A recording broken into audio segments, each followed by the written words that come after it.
Innal hamdalillah nahmaduhu wa nasta'inuhu wa nastaghfiruh wa na'udzu billahi min shururi anfusina wa min sayyiati a'malina. Man yahdihillahu fala mudilla lahu wa man yudlil fala hadiya lahu. Fa inna astaqal hadithi kitabullah wa khairul hadi Muhammadin sallallahu alaihi wasallam wa syarrul umuri muhdatsatuha wa kullu muhdatsatin bid'ah wa kullu bid'atin dhalalah. Rabbi shrah li sadri wa yassir li amri wa hlul 'uqdatam min lisani yafqahu qawli. Subhanaka la ilma lana illa ma 'allamtana innaka antal alimul hakim.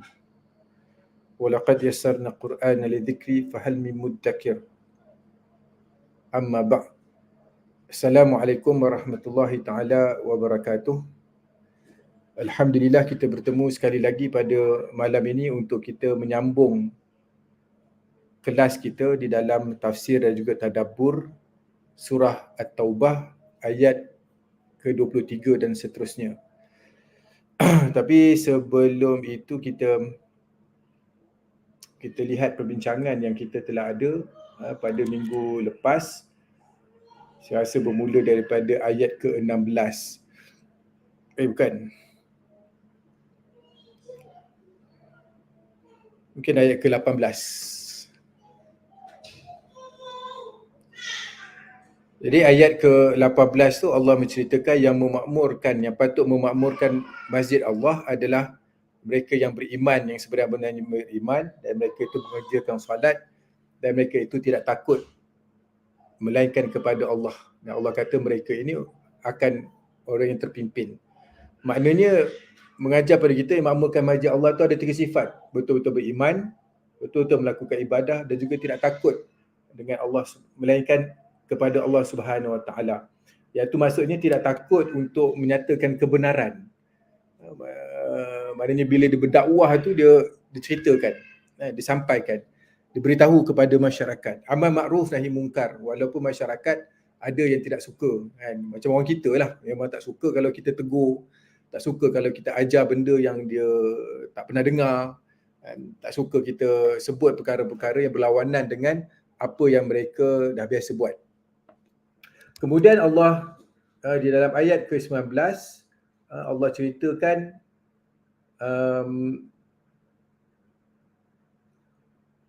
bandingan. Allah ceritakan Allah menempelak golongan-golongan yang mengatakan musyrikin Mekah itu adalah kumpulan yang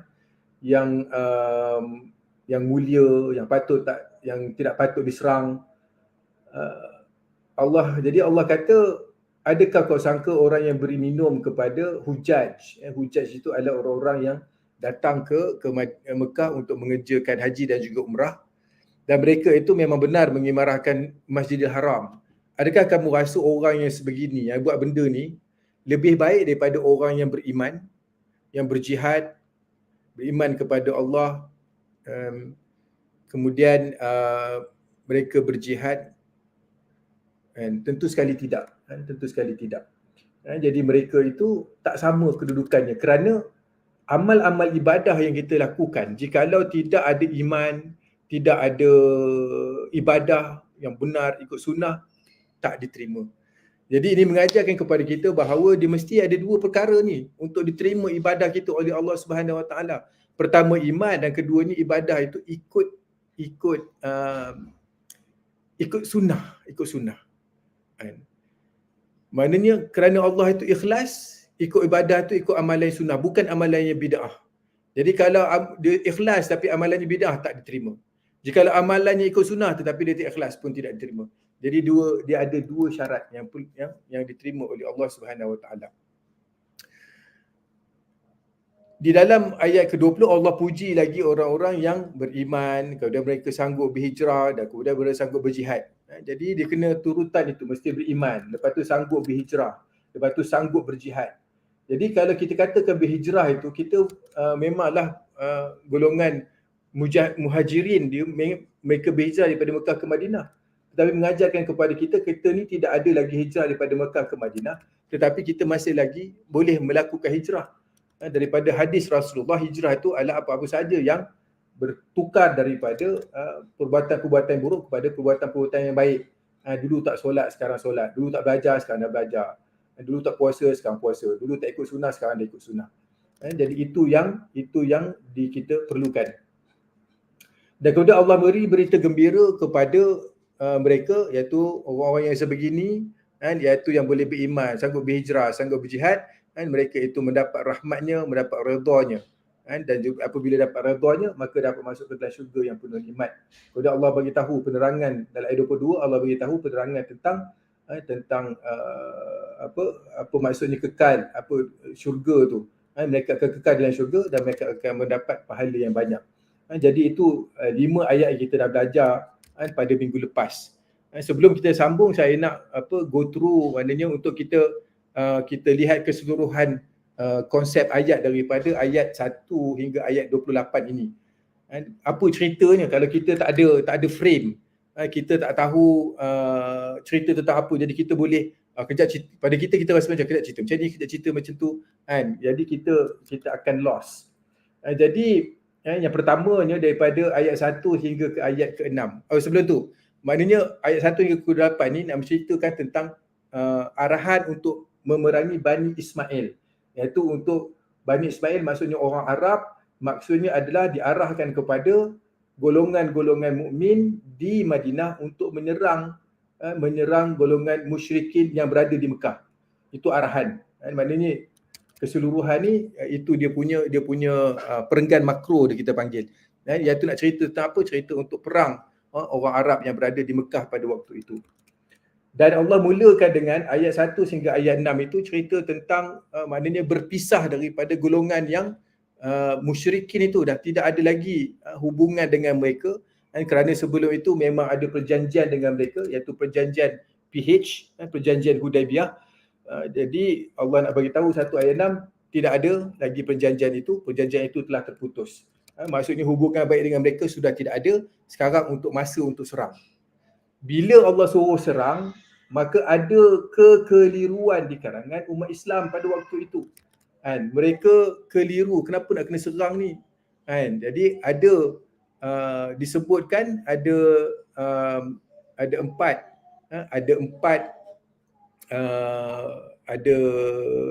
empat kekeliruan mereka, dan diberi hujah, dijawab hujah mereka satu persatu oleh Allah Subhanahu Wa Taala.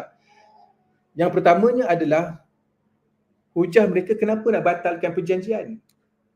Jadi Allah jawab daripada ayat 7 hingga ayat ke-16 menceritakan tentang perkara ini, iaitu memang dulu ada perjanjian dengan mereka, akan tetapi perjanjian itu telah terputus. Allah ceritalah diorang ni tak boleh nak berjanji dengan diorang ni telah berbuat onar macam-macam. Maknanya perjanjian itu sudah tidak berguna, sudah tidak ada lagi dengan mereka. Jadi jangan jadikan perjanjian itu sebagai satu alasan untuk tidak berperang.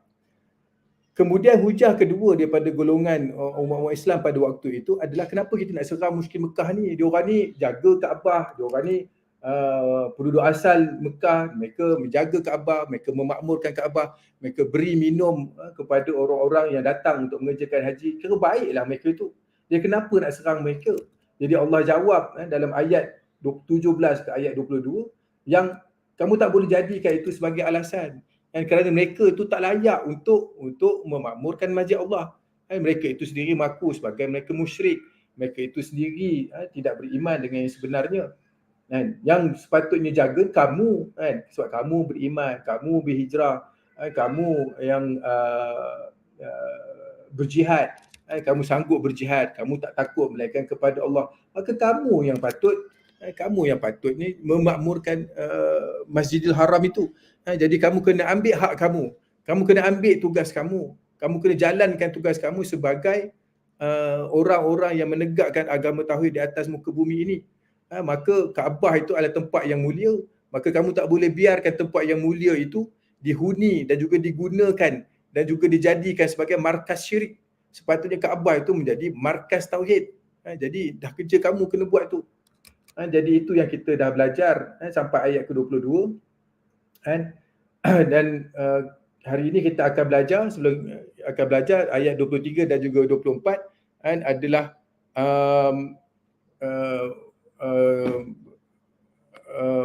kekeliruan ketiga kan yang diberikan oleh golongan mukmin kenapa tak mau berperang. Mereka kata kenapa kita nak serang, kerana ini melibatkan keluarga kan, melibatkan keluarga, kerana ada golongan-golongan yang berada di Mekah itu adalah kaum kerabat mereka, sepupu sepapat mereka, kawan-kawan mereka yang mereka telah kenal. Jadi kalau kita serang mereka, jadi dia seperti memutuskan hubungan kekeluargaan.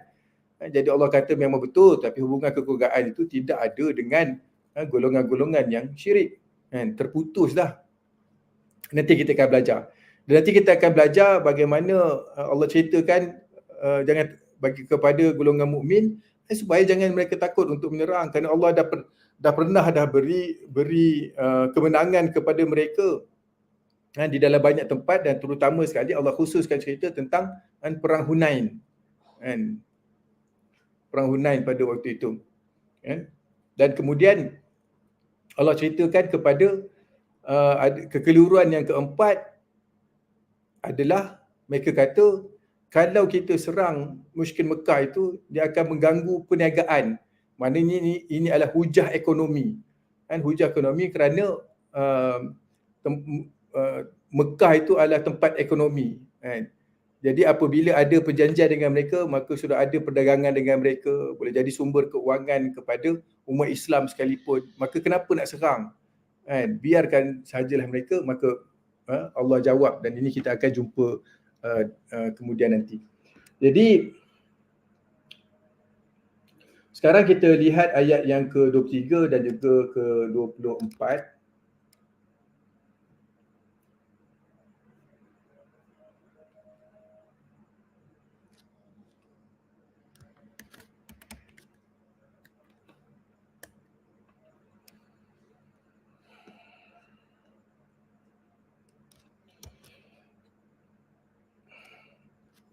Ayat ke-23 Allah bermula dengan cerita dengan Allah memanggil mereka dengan panggilan yang mesra. Allah bagi Tuhan, ya ayyuhallazina amanu, hai orang-orang yang telah beriman.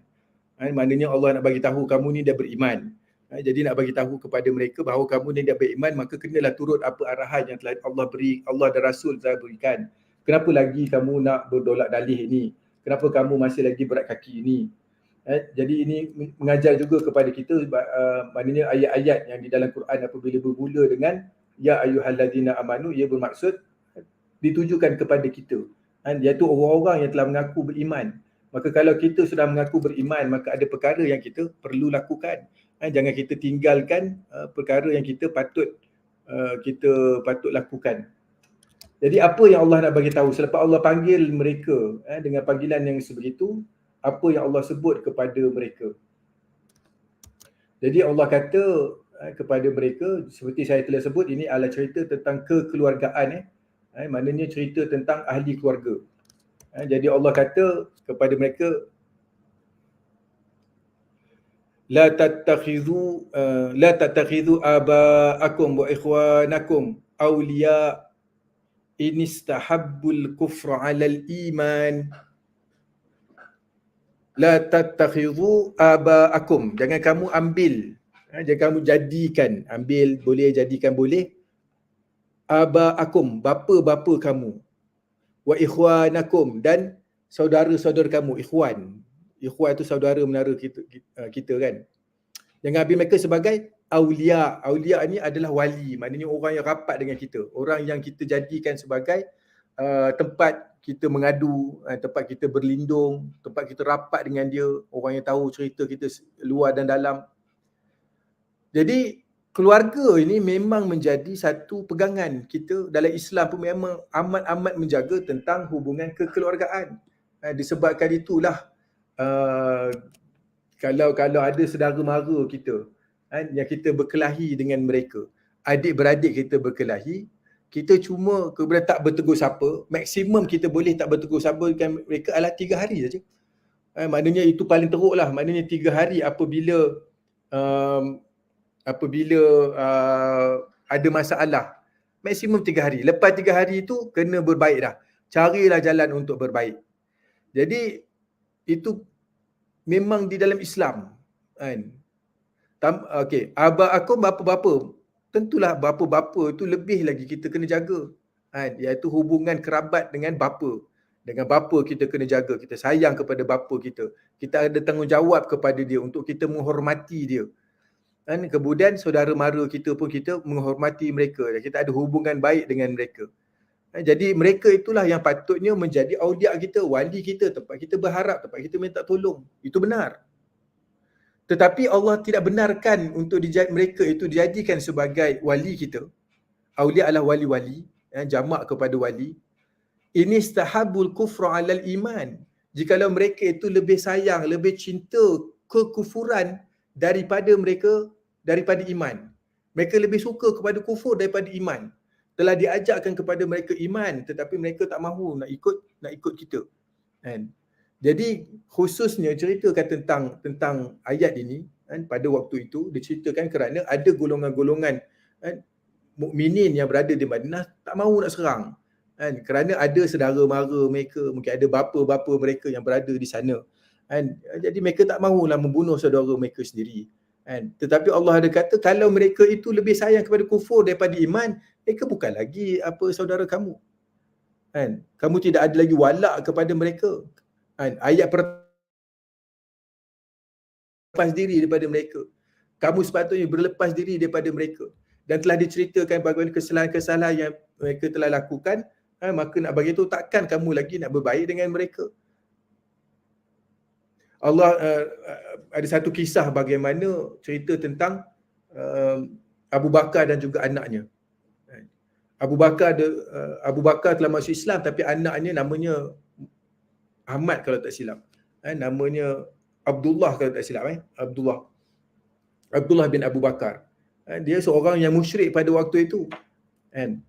Dan selalu berperang mereka ini, ayah sebelah Islam, anak sebelah musyrikin. Jadi anak dia bagi tahu, anak ni akhirnya masuk Islam. Anak Abu Bakar akhirnya masuk Islam. Dia bagi tahu dekat ayah dia, ayah, dulu waktu kita berperang dulu, aku selalu nampak ayah. Maknanya dalam ramai-ramai itu nampak ayah dia. Tapi aku elak kerana aku tak mahu membunuh engkau. Abu Bakar jawab apa? Abu Bakar kata, waktu berperang tu aku memang cari engkau sebab aku nak bunuh engkau. Maknanya kecintaan Abu Bakar itu kepada agama lebih lagi daripada cinta kepada anak dia itu. Anak takkan dia tak sayang. Tetapi kerana anaknya itu menentang Islam, maka diserang. Maka ini mengajar kepada kita bahawa dia ada kena tengok konteks ayat lah. Ada teks, ada konteks. Kita jangan baca kepada teks saja tapi kita kena lihat kepada konteks. Kenapa disuruh serang kepada golongan musyrik Mekah ini? Kerana mereka ini memang menentang Islam. Mereka menghalang daripada Islam tersebar. Malah mereka hendak menjatuhkan agama Islam. Jadi waktu itu mereka sudah tidak dikira lagi sebagai keluarga. Jangan kata kawan, keluarga pun tidak. Maka ini adalah beza antara orang kafir dengan non-Muslim. Kafir itu kalau dalam Quran ni bila kita baca Quran, kita lihat bahawa ia membawa maksud orang yang menentang Islam. Non-Muslim itu tidak semestinya dia menentang Islam. Ada orang kawan-kawan kita yang kita kenal, mereka itu bukan Muslim. Belum ataupun ada kita panggil belum Muslim lagi. Akan tetapi mereka tak menyerang Islam. Mereka tidak memusuhi Islam. Mereka tak suka Islam tu mungkin. Kalau dah suka tentu mereka masuk Islam. Tetapi mereka tidak ada masalah dengan orang Islam. Jadi mereka ni cuma non-Muslim. Bukan kafir. Jadi dengan mereka ini bukan kita nak perlu serang mereka. Jangan kita kata mereka ini kafir harbi. Tidak.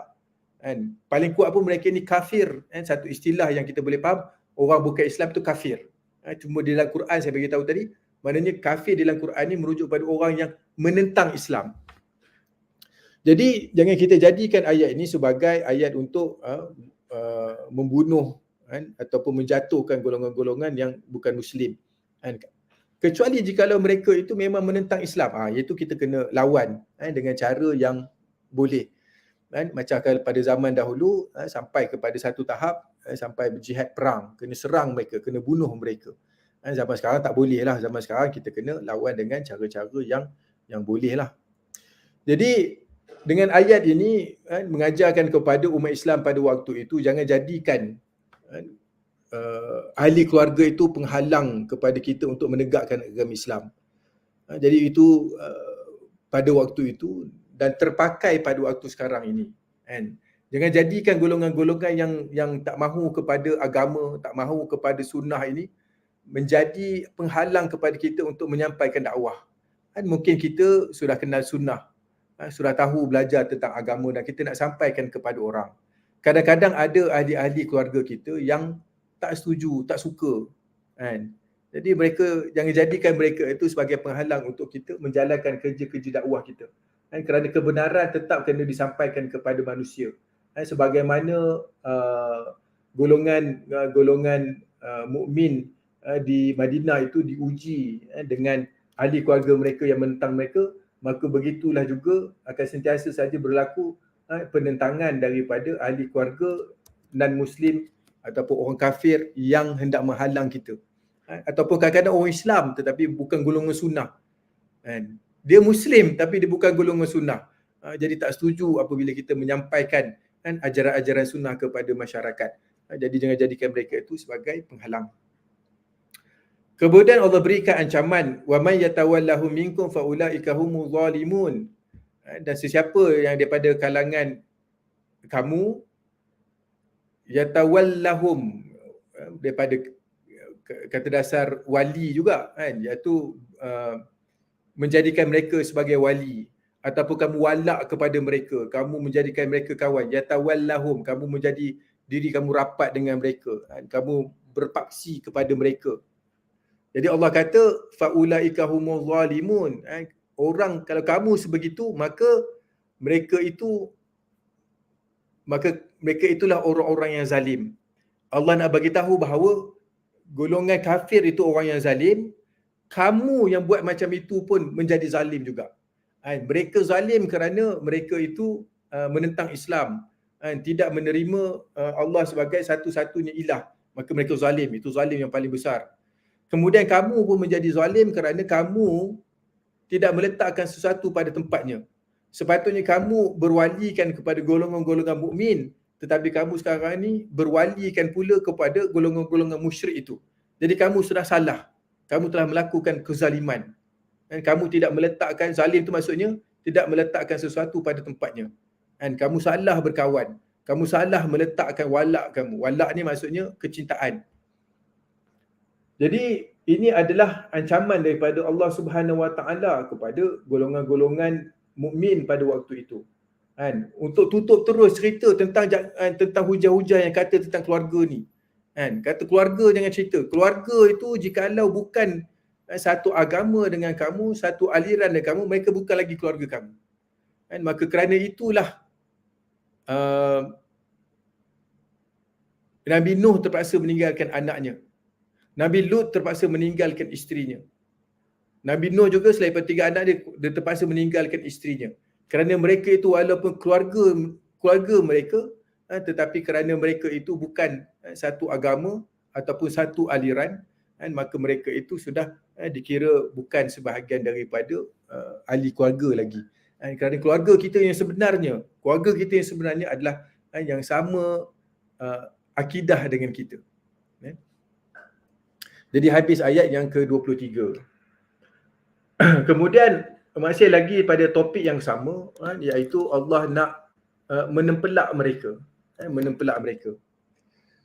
Allah kata, kul, katakanlah. Allah suruh Nabi bagi tahu.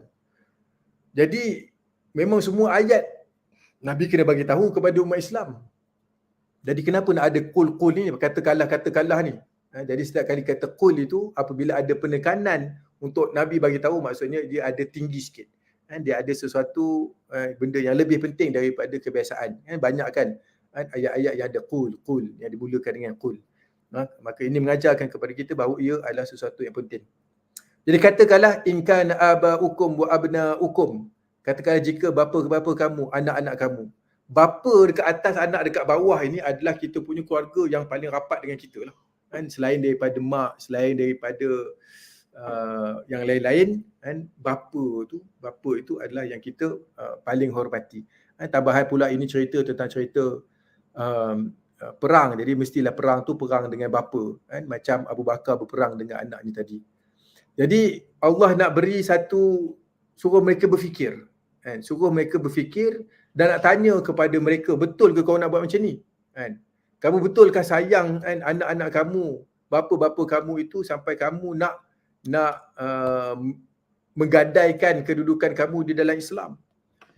Selain daripada bapa dan anak tadi, Allah kata wa ikhwanukum wa azwajukum wa ashiratukum. Wa ikhwanukum, saudara-saudara kamu, yang saudara rapat lah, maknanya adik-beradik. Kan? Wa azwajukum, pasangan hidup kamu, iaitu pasangan suami ataupun isteri. Wa ashiratukum, dan kaum keluargamu, daripada kalimah asyara. Asyara tu maknanya 10. Maknanya kumpul keluarga yang besar sikit. Sepupu, sepapat, bapa, saudara. Iaitu ashiratukum, maknanya puak-puak kamu. Jadi adakah mereka ini yang kamu rapat dengan mereka, memang sepatutnya kalau mereka itu Muslim, kamu pun rapat dengan mereka. Keluarga kamu, pasangan hidup kamu, lepas tu keluarga yang keluarga terdekat kamu, maka mereka ini memang yang baik dengan kita. Tetapi nanti Allah suruh bandingkan. Jadi apa yang menghalang manusia selalunya adalah yang rapat dengan mereka adalah keluarga, dan keluarga ini kadang-kadang menjadi penghalang kepada kerja-kerja dakwah, kepada kerja-kerja agama kita. Jadi itu bab keluarga. Kemudian Allah bagi tahu lah benda lain, bab harta pula. Wa amwalu taraftumuha, dan harta kekayaan amwal, harta-harta yang kamu dapati, iaitu kamu usaha untuk mendapatkan harta itu. Jadi harta ini ada yang kita dapat free, macam kita dapat harta menang ke, ataupun dapat harta itu daripada harta pusaka ke, itu harta dapat. Dia lain dengan harta yang kita usaha sendiri. Iqtaraftumuha, iaitu kamu usaha untuk dapatnya. Kamu bersengkang mata untuk mendapatnya. Kamu habis penat lelah untuk mendapatkannya. Kamu habis fikir untuk mendapatkan harta itu. Maknanya usaha kamu. Adakah kamu sayang sangat kepada harta kamu itu? Allah nak tanya. Kemudian lagi tu, apa lagi yang kamu sayang ni? Apa lagi? Allah cerita tentang manusia ni, kita ni kan. Wa tijaratun takhshawna kasadaha. Tijarah ni perniagaan. Manusia suka berniaga kan, sebab berniaga dapat duit. Takhshawna kasadaha, yang kamu takut, kan, kamu takut harta itu, perniagaan kamu tu rugi, kan? Kerana kalau pergi berjihad mungkin rugi, kan? Tak ada orang nak jaga perniagaan. Pergi berjihad berbulan-bulan, tinggal begitu saja. Begitu juga kalau pergi dakwah, tinggalkan, kan? Tak ada orang nak jaga perniagaan itu. Ataupun kalau kita berniaga, kemudian kita dakwah dan kita cerita tentang sunnah ni kepada orang, mungkin ada orang pulau kita, kan? Jadi perniagaan kita terganggu. Kemudian apa lagi?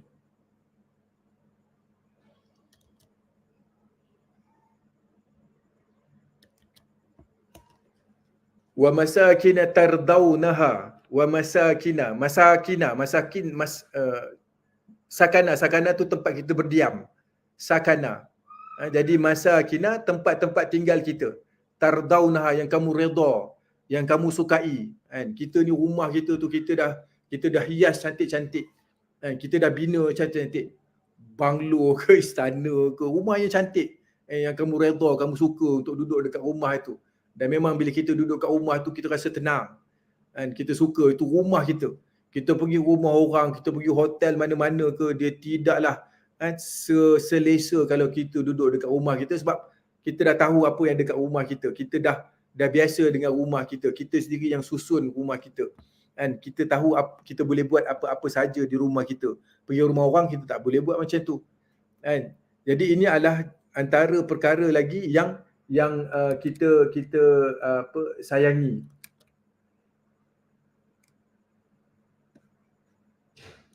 Jadi Allah sebut beberapa perkara yang kita selalunya sayang, iaitu saya ulang balik, ibu bapa, anak-anak, saudara mara, pasangan hidup, keluarga, harta, perniagaan, tempat tinggal.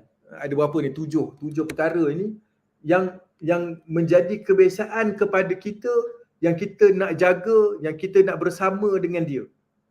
Jadi Allah suruh tengok benda ni, 7 benda ni. Adakah 7 benda ini ahabba ilaikum minallahi wa rasulihi? Adakah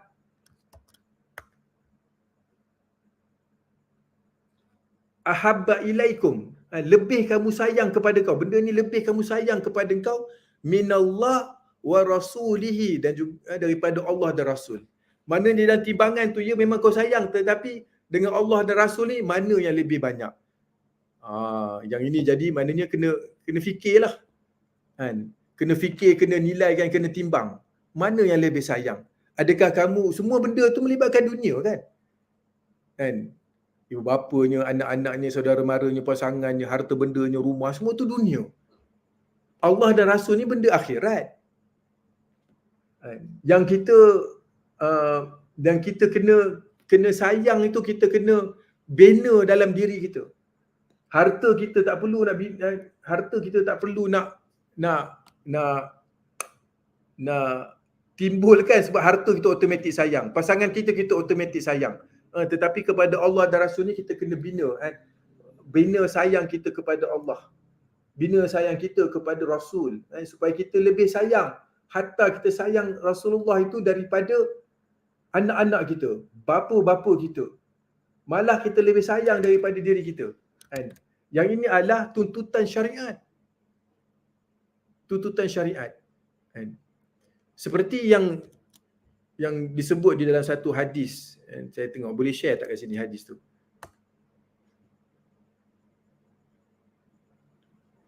Mungkin kalau ni panjang sangat pula dah.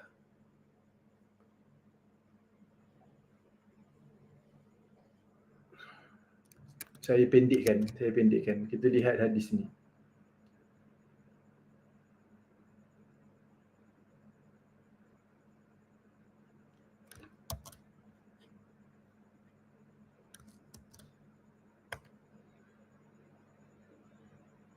Alhamdulillah. Okey, saya pendekkan hadis ni. Maknanya Umar nak bercakap dengan Rasulullah. Umar berkata, demi Allah, wahai Rasulullah, sesungguhnya engkau lebih aku sukai daripada segala sesuatu kecuali diriku sendiri. Sebab maknanya normal kita tu, diri kita ni kita paling sayang, kita paling jaga. Dia automatik kan? Maka Rasulullah bersabda, tidaklah beriman dengan iman yang sempurna. Maksudnya untuk dapat kesempurnaan iman, kamu tak akan dapat sehinggalah kamu ni, aku ni lebih dicintai daripada dirinya sendiri. Nak dapat iman yang sempurna, aku ni lebih dicintai daripada dirinya sendiri. Maka lalu Umar pun berkata, sekarang engkau lebih aku cintai daripada diriku sendiri. Dan Rasulullah bersabda, memang begitulah seharusnya, hai Umar. Maka ini mengajarkan kepada kita kewajipan kita. Nabi itu kita kena lebih sayang daripada keluarga kita, daripada anak-anak kita, daripada bapa kita, daripada pasangan hidup kita. Di dalam hadis yang lain diceritakan, demi Tuhan yang jiwaku berada dalam genggaman kekuasaannya, tidaklah beriman seseorang di antara kalian sebelum diriku ini lebih dicintai olehnya daripada orang tuanya, anak-anaknya dan semua orang. Maksudnya Rasulullah itu nombor satu. Rasulullah itu nombor satu. Maknanya kalau bapa kita kutuk Rasulullah, kita tak boleh nak menangkan bapa kita. Rasulullah kena menang. Anak-anak kita tengok dia pijak Quran, kita sayang anak kita, tetapi kita selamatkan Quran itu sebab kita sayangkan Allah lebih daripada anak kita. Tapi benda ni kena bina lah, kena bina. Dan kena ada ilmu. Sebagai contohnya, bagaimana kita nak sayang Rasul kita yang kita mungkin nampak asing daripada bapa kita yang lahirkan kita. Jadi kita kena ilmu kita tu, kita tahu bahawa bapa kita tu memang lahirkan kita, memang berikan kehidupan kepada kita, memang berikan ilmu kepada kita. Tetapi kepentingan Rasulullah itu lebih penting daripada bapa kita, kerana dia bukan sahaja memberi ilmu tentang dunia, tetapi dia memberi ilmu yang membawa kepada akhirat. Maknanya ilmu yang Rasulullah sampaikan kepada kita itu adalah ilmu yang menyelamatkan kita dunia dan akhirat. Pakai untuk dunia, pakai di akhirat. Jadi dia lagi penting bapa kita ni untuk dunia saja. Kan? Bapa kita ni boleh tolong kita semasa di dunia saja. Bapa kita jadi wali kita semasa di dunia saja. Setakat itu saja yang dia boleh lakukan. Rahmat daripada Nabi itu lebih besar. Jadi kita nak kena tahulah rahmat yang Nabi bawa, kena belajar apa yang bagi dia telah buat kepada kita, kena belajar bagaimana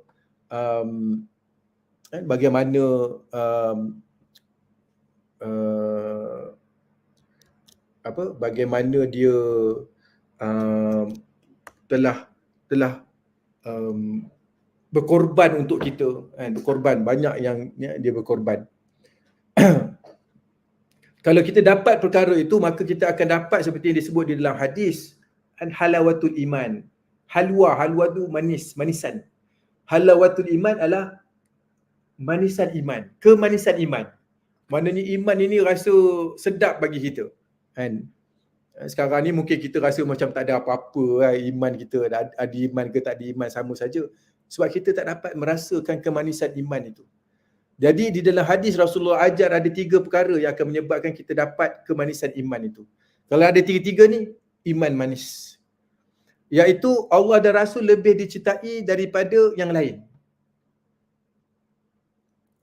Keduanya, dia kalau dia cinta seseorang, dia tidak mencintainya kecuali kerana Allah. Kan? Jadi kita kadang kita kata kepada God, uhibbuka lillah. Uhibbuka lillah, aku sayang kepada engkau kerana Allah. Kan? Aku bukan sayang kepada engkau sebab aku nak pinjam kereta engkau, bukan aku dapat projek daripada engkau, tetapi lillah. Kan? Maknanya ada orang yang kita sayang itu kerana Allah. Kan? Kerana iman dia, kerana akhlak dia. Kan? Jadi kerana itu kita sayang dia. Yang ketiganya, dia benci kembali kepada kekufuran seperti dia benci dilempar ke dalam neraka. Maknanya dia benci sangat benda-benda yang membawa ke arah kekufuran. Dia akan tinggalkan, dia tak suka. Kan? Tengok ada kawan dia pergi karaoke ke, dia tak mau ikut. Kan? Tengok kawannya nak pergi lumba motor, dia tak ikut. Ada benda-benda yang buang masa. Kan? Benda-benda yang lara, tidak membawa kepada iman. Yang boleh bawa kepada benda-benda yang lebih buruk, ditinggalkan. Ya? Jadi itulah untuk mendapat halawatul iman. Jadi ayat ini bagi tahu, menempelak kepada golongan mukminin pada waktu itu, yang menjadikan kaum kerabat mereka itu sebagai penghalang untuk mereka berhijrah. Bukan berhijrah, untuk berjihad. Jadi Allah kata, mana yang lebih kamu sayang ni? Adakah kamu sayang keluarga kamu? Adakah kamu sayang harta kamu? Adakah kamu sayang kepada rumah kamu? Apa lagi? Apa lagi yang menghalang kamu? Semua benda lah, 7 benda itu yang menjadi kebiasaan manusia yang sayang. Adakah itu yang kamu lebih sayang daripada kamu sayang kepada Allah dan Rasul? Dan kemudian adakah perkara itu yang kamu sayang daripada kamu berjihad? Nak cerita pulang balik kepada jihad ni, kerana surah ni surah tentang jihad. Kerana jihad ini memerlukan banyak pengorbanan kan. Allah kata ibu bapa, kadang-kadang mungkin dengan ibu bapa kita berperang dengan mereka. Anak-anak mungkin kita berperang dengan mereka. Mungkin kita berperang dengan saudara mara mereka. Mungkin kita terpaksa berperang dengan pasangan hidup. Pasangan hidup ada mungkin. Dan kemudian dengan keluarga yang lain. Lepas tu harta pula, bila berperang tu kena keluarkan harta. Jadi adakah kamu takut kurang harta kamu kerana kamu terpaksa infak, kerana berperang pada waktu itu memerlukan belanja sendiri. Kemudian adakah kamu takut kamu pergi berjihad itu, kamu terpaksa tinggalkan peninggalan kamu dan peninggalan kamu jadi rugi kerana bila nak jihad berbulan-bulan. Adakah kamu sayang tempat tinggal kamu daripada pergi berjihad, kamu rasa selesa di rumah kamu, kamu tak mahu tinggalkan rumah kamu itu untuk kerana pergi berjihad. Berjihad pula adalah satu benda yang tak selesa. Adakah itu yang lebih kamu sayang? Wa jihadin fi sabilillah, ataupun berjihad di atas jalannya. Fi sabilihi, di atas jalannya. Jadi Allah sekarang ni bagi tahu dalam ayat 24 ini untuk fikir, timbang-timbangkan wahai umat Islam. Ada benda yang kamu sayang, betul kamu boleh sayang kepada benda itu, tetapi jangan jadikan benda itu lebih daripada kamu sayang kepada agama kamu, daripada untuk kerja Nabi kamu, daripada kamu untuk melakukan jihad. Jadi itu Allah suruh fikir. Di dalam masa yang sama Allah bagi ancaman. Allah bagi ancaman. Dan kalau kamu tak boleh fikir juga, kalau kamu tak boleh nak bandingkan mana yang lebih berat, mana yang lebih ringan, mana yang lebih penting, mana yang tak penting, maka Allah kata, fatarabbasu hatta ya'tiyallahu bi amrih. Fatarabbasu, maka kau tunggulah. Rabasa tu tunggu. Tunggu sesuatu. Hatta ya'tiyallahu bi amrih, sehinggalah nanti Allah datang dengan keputusan dia. Arahan dia. Amarah tu keputusan boleh, arahan boleh. Kalau itu juga, kalau itu yang kamu lebih sayang daripada kamu sayang Allah, daripada sayang Rasul, kamu sayang daripada jihad, maka tunggulah. Tunggulah keputusan daripada Allah. Keputusan apa? Tak disebut. Itu yang menakutkan tu. Tak disebut keputusan yang Allah bagi tu. Iaitu dia jadi macam kita kalau kita dekat rumah kan, kita buat salah dekat rumah, lepas tu mak kita kata, kita buatlah, kita pecah kapas bunga lah kata kan. Lepas tu mak kita tak bagi tahu apa dia nak hukum. Dia kata tunggulah yang kau balik. Kita waktu tu, aduh. Dia sebab bila kata tunggu ayah balik tu, kita tak tahu ayah balik tu perangai macam mana. Apa terjadi kat tempat kerja dia tu. Adakah dia bagi hukuman kecil ke? Ataupun dia bawa keluar tali pinggang dia ke? Ataupun dia bawa keluar rotan dia ke? Ataupun dia sepak kita ke? Tak tahu kan. Sebab dia lebih menambah ketakutan tu bila kita kata tunggu. Tunggu. Sebab tak bagi tahu apa hukuman yang akan dikenakan tu. Jadi ini adalah ancaman daripada Allah Subhanahu Wa Taala. Iaitu kalau kamu masih lagi tetap sayang kepada benda-benda itu selain daripada kamu sayang untuk melakukan jihad. Dan kemudian ancaman yang keduanya adalah Allah bagi tahu yang dia tidak akan beri hidayah. Wallahu la yahdil qaumal fasiqin. Iaitu dan Allah tidak akan beri hidayah kepada kaum yang fasik. Fasik ni kita selalu dengar ni. Fasik ni daripada segi makna bermaksud keluar daripada ketaatan. Keluar daripada ketaatan.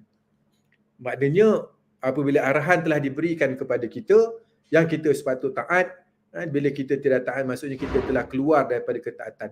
Fasaqa. Itu bermaksud fasaqa.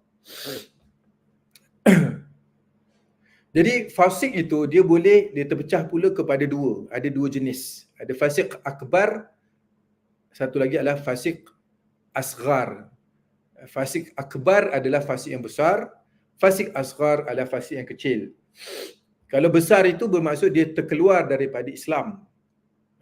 Maksudnya dia melakukan dosa-dosa seperti syirik, seperti menyembah selain daripada Allah, seperti berkatakan sesuatu yang boleh mengeluarkan daripada Islam, seperti kutuk Nabi ke contohnya. Maknanya dia ada satu hukum khas, satu perbincangan khas, apakah yang mengeluarkan seseorang daripada Islam, yang menggugurkan syahadah dia.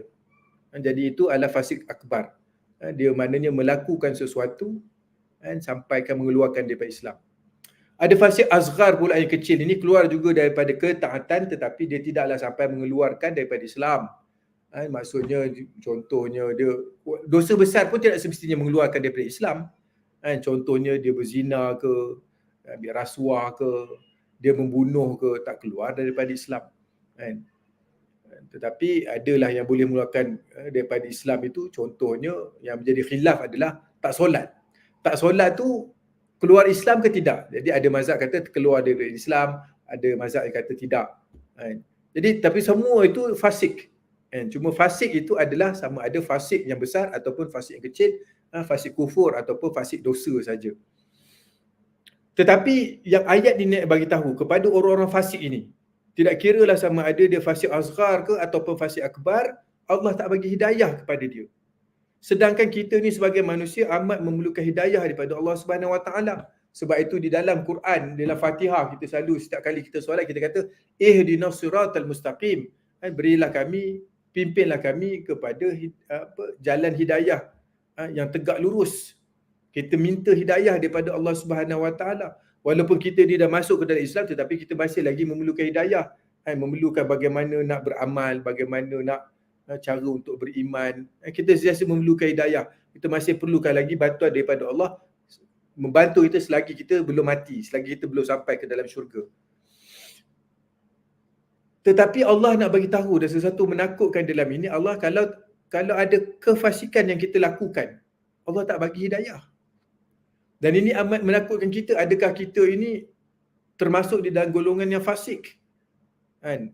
Adakah dosa-dosa kita itu sampai kepada satu tahap yang menyebabkan Allah tidak mahu beri hidayah kepada kita? Maka berbagai-bagailah ilmu diberikan kepada kita, dakwah diberikan kepada kita. Kita pun bacalah buku, pergi kelas dan sebagainya, tak faham-faham. Tak faham-faham. Kan? Ustaz duk ceritalah, kita termanggu-manggu kat situ. Mengantuk aja waktu kelas. Tak faham, ustaz tu kata apa tadi? Tak fahamlah aku. Kita takut kita itu tidak mendapat hidayah, tidak diberi ilmu oleh Allah Subhanahu Wa Taala kerana ada dosa yang kita lakukan. Dosa yang kita lazimi, dosa yang kita tak berhenti-henti kita buat. Jadi ini mengajarkan kepada kita bahawa kita kena jaga amalan kita. Kita jaga diri kita, tahan diri kita daripada buat dosa. Ada dosa apa-apa kita cubalah jangan buat. Memanglah kita kadang-kadang kita akan tergelincir, tetapi kita kena bertaubat dan kita berusaha sekuat yang mungkin supaya kita tak buat benda itu. Takut kita Allah tak bagi hidayah. Nanti dalam ayat-ayat lain Allah taba'allahu ala qulubihim, Allah tutup pintu hidayah terus. Jadi kita takut itu terjadikan kepada kita. Na'udzubillahi min zalik. Amat menakutkan. Dan kerana kita memerlukan hidayah, kita memerlukan bimbingan daripada Allah Subhanahu Wa Taala. Jadi sekian ayat 23 dan juga ayat 24 pada malam ini. Saya nak sambung kepada yang ayat ke-25, ayat tu panjang. Ayat tu cerita dah masuk kepada topik perang Hunain. Jadi saya tak masuklah untuk malam ini. Hari ini dapat 2 ayat saja. 2 ayat ini menceritakan tentang kekeliruan, kesamaran yang ada kepada golongan mujahidin yang menghalang mereka untuk memerangi musyrikin Mekah. Iaitu mereka kata orang-orang kat Mekah tu saudara mara kita, kenapa nak serang? Jadi Allah memberitahu kepada mereka hakikat tentang keluarga di dalam ayat ini. Iaitu walaupun mereka itu keluarga, tetapi kamu tidak boleh lebih sayang kepada mereka daripada kamu sayang kepada Allah dan juga Rasul dan daripada melakukan jihad. Jihad memang kena dijalankan. Kerana ini tidak ada kompromi. Tidak ada kompromi. Ini memang jihad yang memang kena buat. Yang kena buat. Jadi saya lihat tidak ada soalan. Jadi kita tutup awal pada hari ini. Sehingga kita berjumpa pada minggu hadapan ayat ke-25. Wabillahi taufiq wal hidayah. Wassalamualaikum warahmatullahi taala wabarakatuh.